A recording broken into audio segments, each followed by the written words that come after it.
ঈদুল আজহা উপলক্ষে বাংলাদেশ রেলওয়ে আগামী 17 জুন পবিত্র ঈদুল আজহার দিন ধরে ট্রেনের টিকিট অগ্রিম বিক্রির সিদ্ধান্ত নিয়েছে। এবারও ঈদের আগে বিশেষ ব্যবস্থায় 5 দিনের ট্রেনের টিকিট বিক্রি করা হবে। ঈদ উপলক্ষে ঘরমুখ মানুষের এই ট্রেন যাত্রার আসন বিক্রি শুরু হবে 2রা জুন রবিবার থেকে। এবারও শতভাগ টিকিট অনলাইনে বিক্রি করা হবে।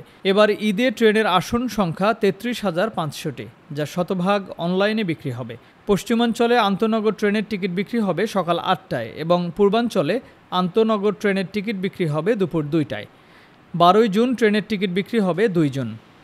13 তারিখের ট্রেনের টিকিট বিক্রি হবে 3 জুন। 14 তারিখের ট্রেনের টিকিট বিক্রি হবে 4 জুন। 15 তারিখের ট্রেনের টিকিট বিক্রি হবে 5 জুন এবং 16 তারিখের ট্রেনের টিকিট বিক্রি হবে 6 জুন। এদিকে রেলমন্ত্রী জিল্লুল হাকিম বলেন, এবার ঈদে ট্রেনে চলাচল করে মানুষের কোনো ভোগান্তি হবে না। ইতোমধ্যে ভারতের সঙ্গে 200 বগির জন্য চুক্তি হয়েছে। এছাড়া দক্ষিণ কোরিয়া থেকে 260টি বগির চুক্তিও খুব তাড়াতাড়ি হবে।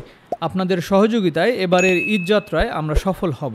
এবারের ঈদেও মানুষ যেন স্বস্তিতে ঘরে ফিরতে পারে। টিকিট কালোবাজারি বা টিকিট না পাওয়ার অভিযোগ অনেক পুরনো। এর সাথে নতুন করে যুক্ত হয়েছে অনলাইনে টিকিট গায়েব হওয়া। তাদের দাবি, এই ঈদে যেন টিকিট গায়েব না হয় সেই দিকে খেয়াল রাখতে সংশ্লিষ্ট কর্তৃপক্ষকে বলেছেন ট্রেন যাত্রীরা।